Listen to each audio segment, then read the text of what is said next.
Hello, and welcome to the Kink Perspective. My name's Chris. I'm a psychotherapist and consultant. On this episode, I want to talk about something I'm starting to see a bigger and bigger trend happening within the lifestyle community, especially on social media. The trend has now become, your kink is not okay. In the lifestyle, we have a bunch of tenements that people abide by. Rules for some, guidelines for others. One of the biggest ones that we tend to all follow in the lifestyle is, your kink is not my kink, but your kink is okay. As the newer generations come into the lifestyle that have been brought in or sucked into it through Hollywood or their friends or even misunderstandings of not really diving in, and that's, to be honest with you, that usually is the issue. They don't fully immerse themselves or understand the culture or the subcultures within the lifestyle. They come in and it's quite overwhelming. I remember my first experience within the lifestyle when I was in my early 20s and looking around a dungeon and watching scenes of electro-torture or water sports or floggings or people being tied up was such a sensory overload. It took me days to process it. But now we're in a world where social media is king. We have to put out pictures. We're putting out quote-unquote content. We are putting out imagery that presents what the people think is the lifestyle. And the problem with that becomes, when we do this, we start giving these misconceptions or perceptions of that we already know better. That somebody who's been in the lifestyle for a week can dictate to someone who's been doing this for a lifelong practice. I myself have barely been in a lifestyle a little over 20 years, and I'm still growing. I'm still learning. I still go to classes. I still attend demonstrations. Because I think it's vital to understand things that I have an interest in or others have interests in. We have to grow and learn from someone else. I've used this analogy quite often, and I use it in my writings all the time. Let's say I call myself a mechanic. Well, that's great. I want to be a mechanic, no matter how I'm identifying to be that mechanic. But I have no knowledge of fixing cars. But yet I'm going to go ahead and I'm going to open up an automotive store and advertise that I'm a mechanic. Well, more than likely, I'm going to get a lot of things wrong. I'm not going to get a lot of things right. And when that happens, I'm going to cause a big disservice to myself. I'm going to develop a reputation as a bad mechanic, and eventually I'm going to be out of business. But the problem is we start to see the world through that bad mechanic's eyes is, that's okay. I know how to change a tire. I know how to change oil. I don't care how anybody else does it. I don't want to learn how anyone else does it. And that's fine. I'm not saying you have to. But the roads have already been paved by many a person long before the majority of those even under 50 have entered the lifestyle. The tenements exist for a reason. This is why we are starting to see a larger swath of the people who are highly experienced moving away from social media, even some of the more public plays, and moving and taking BDSM back underground. What we're starting to see, though, and what I'm starting to notice, is a disturbing trend on social media, places like FetLife, alt.com, Instagram, Cuffs, where we're now invoking and taking away that right of, your kink is not my kink, but your kink is okay. And we've now turned that around and have begun kink shaming. And how did we get here? To accurately understand the nuanced lifestyles that we experience for a person who practices or engages within BDSM, we have to remember it's vital to understand and reflect how deeply rooted the problematic stigmatizations and stereotypes truly are. The concept of intentionally invoking shame in others for their erotic desires isn't new. This isn't something that somebody's invented. The problem is an ideological view that sex should only be pursued solely for pleasures reflected in various past attempts of erasure of sexual freedom and expression. We saw this in this movement of the 60s and 70s with the free spirit and free sex movement. And frankly, it's contributed to the assault against any form of sexual expression that is deemed abnormal or abhorrent to somebody else or even a small group. And these small minority groups then start to take a stance of, well, if I wouldn't do that, you shouldn't either. But the world of kink doesn't really operate that way. We operate under an umbrella of different likes, different fetishes, different forms of arousal. For some, it's about punishment, about giving up their control. For others, it's about just being spanked, knotted, tied up, bound, restrained, interrogated, urinated on. Whatever and whenever you can think of a kink, it's there. But now these new ideological movements, and that's what they really are, have moved in and have changed the foundation and the landscape of kink completely. You can't do this because it's racist. You can't do that because it's bigoted. If you do this, you're homophobic. It's not because the acts themselves typically are problematic, because any scene inside of BDSM isn't anything of the aforementioned. They're not phobic. They don't know gender. They don't know, a scene doesn't know race or culture or sex. It's just a scene between two people. But now we're passing judgment on those, and then we're standing by that judgment and then adding labels on top of them. It's important to note that kink and sexual practices that are perceived to deviate from anything normal or make up a fragment of dense history of pathologized sexual behavior doesn't fit in the abnormal category anymore. We've moved away from paraphilic disorders, including abnormal sex, as something being a disorder, meaning just because you like things differently doesn't make you abnormal. It might make you a deviant or a sexual deviant at that. But I'm not here, or this particular podcast today isn't I'm not putting this one together for the sole purpose of talking about deviance. I've done that other times. What I'm talking about now is people shaming, or getting to the point where now, I saw a post the other day, and this is a perfect example of a sadomasochist who enjoys being beat. She enjoys having bruises. She enjoys having marks on her body. Inevitably, this community was supportive. She posted her photographs. She talked about her experience. It was cathartic for her in that release. It was a great way to share that experience with others. Inevitably, what happened? Somebody came in. Oh, you shouldn't do that. It looks like abuse. And then that little nugget picks up steam.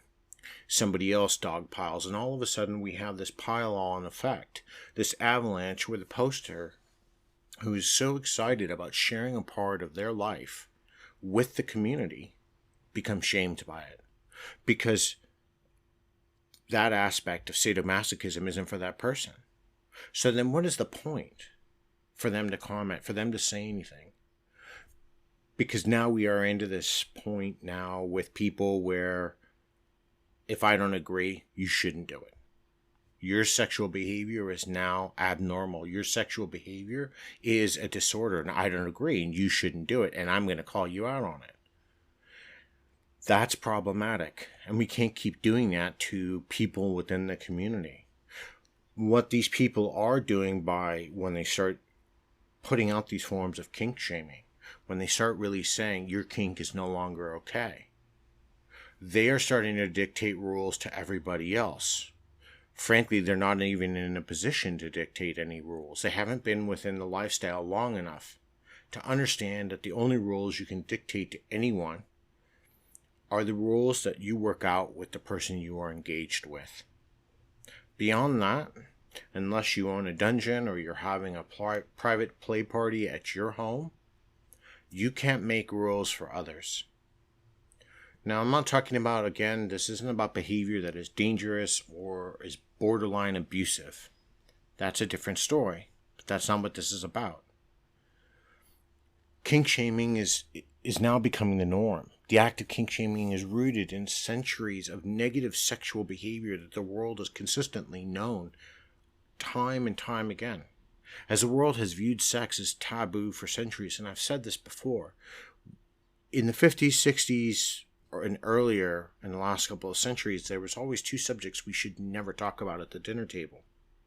Those two subjects used to be religion and politics, because people had different religious backgrounds and different political views, but at least the discourse could be civil. I talked about that last week in my last podcast about civil discourse. We've moved away from that now. We've moved to the point that we'll either shame you, we'll gang up and attack you, and remove you, or cancel you if we don't agree. We can't have our conversation and go, oh, that's a valid point. I understand your side, and well, here's mine, and I don't agree with yours, and you don't agree with mine. That's fine. We'll just part as friends. Now it is a blatant attack. So why is kink shaming so bad, you might wonder? Shaming others for their desires isn't one isolated negative comment. Typically it gets repeated. They're very passive aggressive.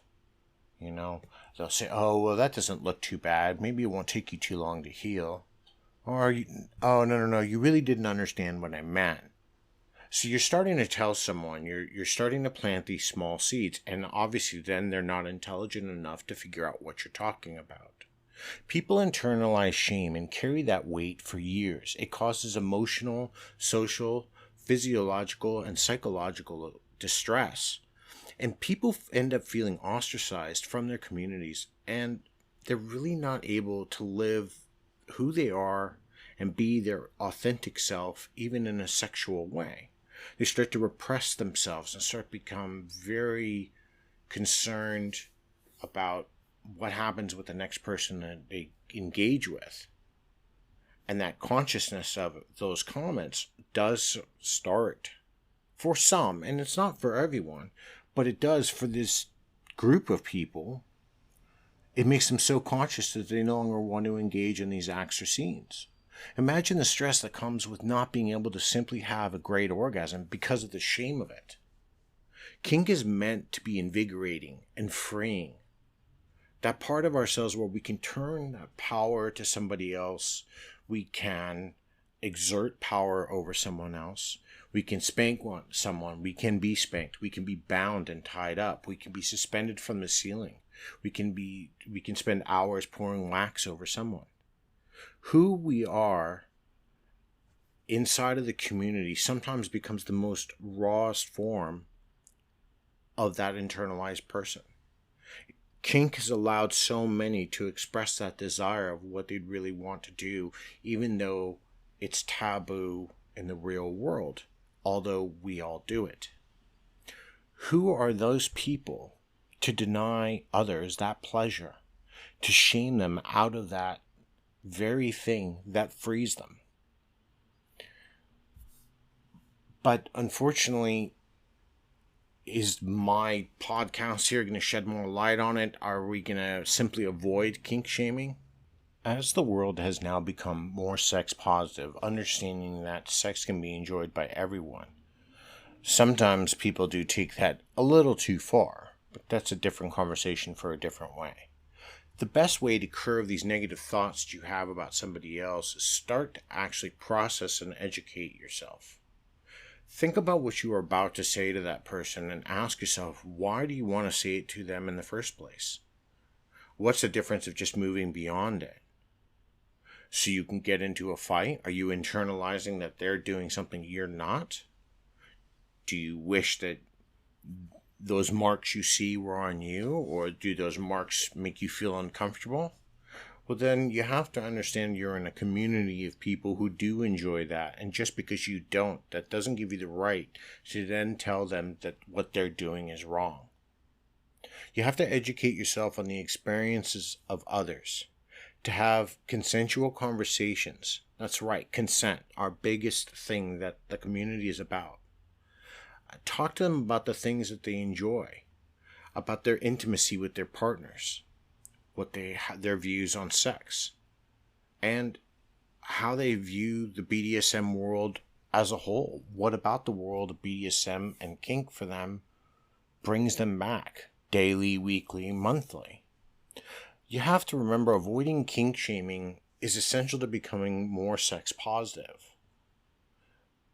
It's seeking to understand and not judge someone else just because you don't agree. But the world is no longer in this state of mind. If you don't like this thing, you're this. If you don't do this, you're that.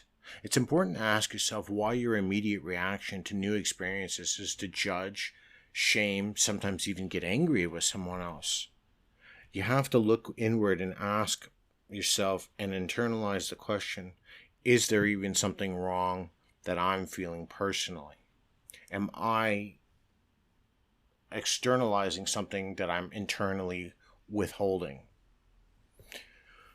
Another point of all of this is that we're human.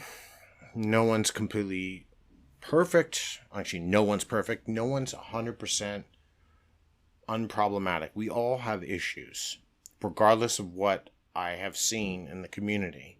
After all, that term with that whole get with the times exists for a reason.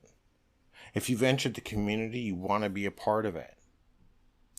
I've always been an advocate for learning, growing, and experiencing the community, diving in, going to play parties, going to a dungeon, talking with people.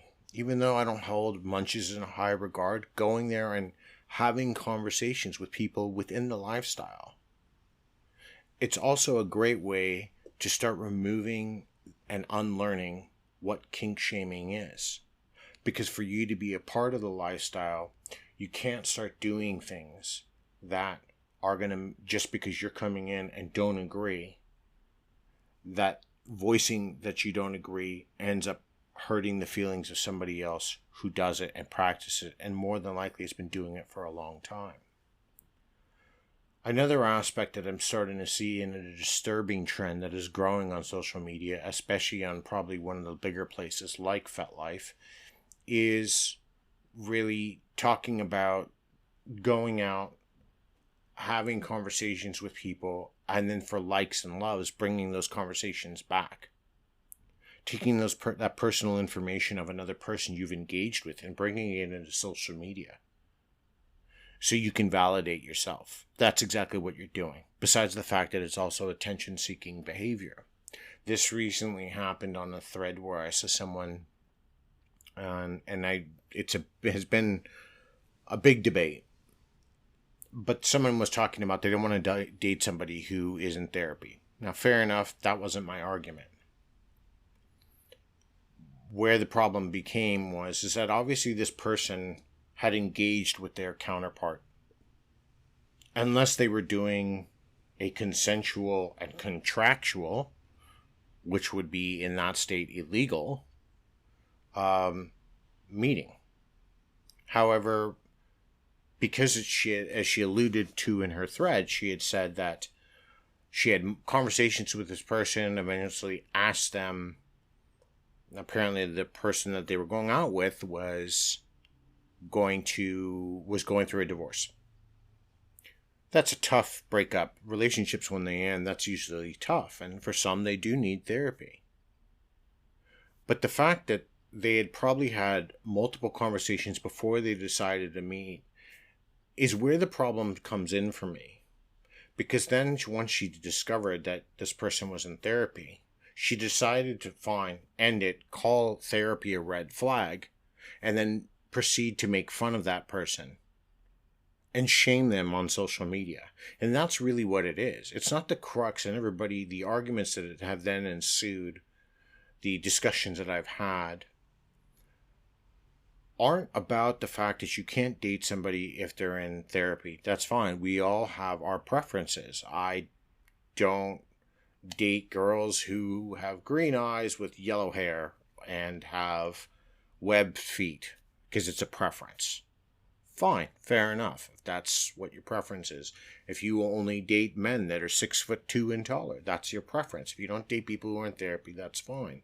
But for the simple fact that you discussed with them about their private life and then brought their private life online, not only shows that you're reprehensible and using your encounter to generate more interest in yourself, you hurt somebody else in the process.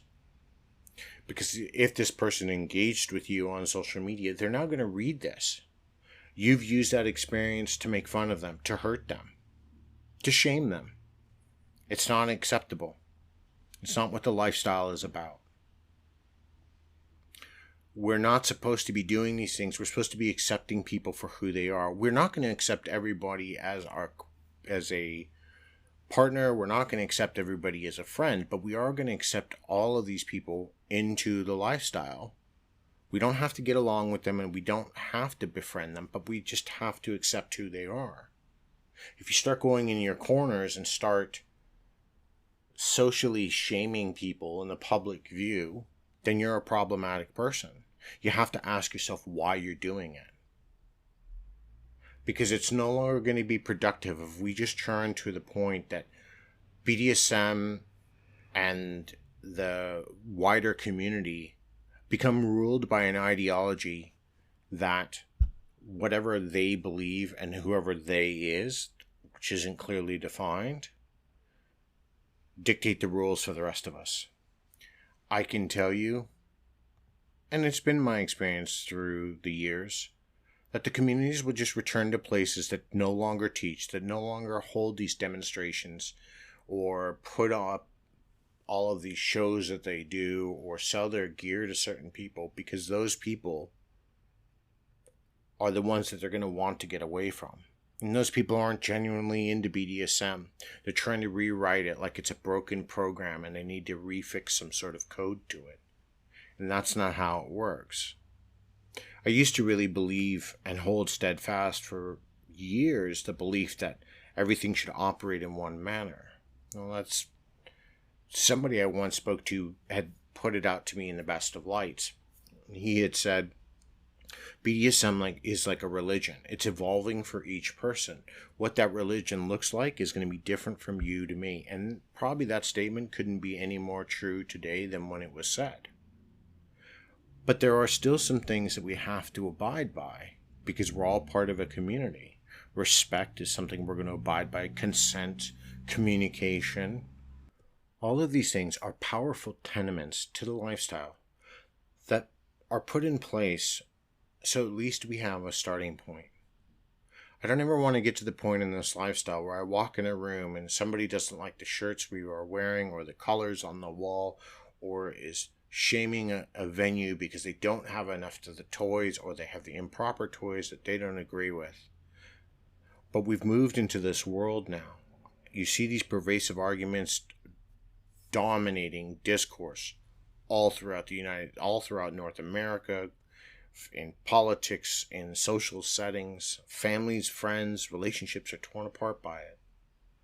The kink community is quite unifying. Let's try to keep it that way, because I don't want to be a part of something where I have to live up to the expectation of somebody else, because honestly, that's unattainable and undesirable. Until next time, everyone, be safe and stay kinky.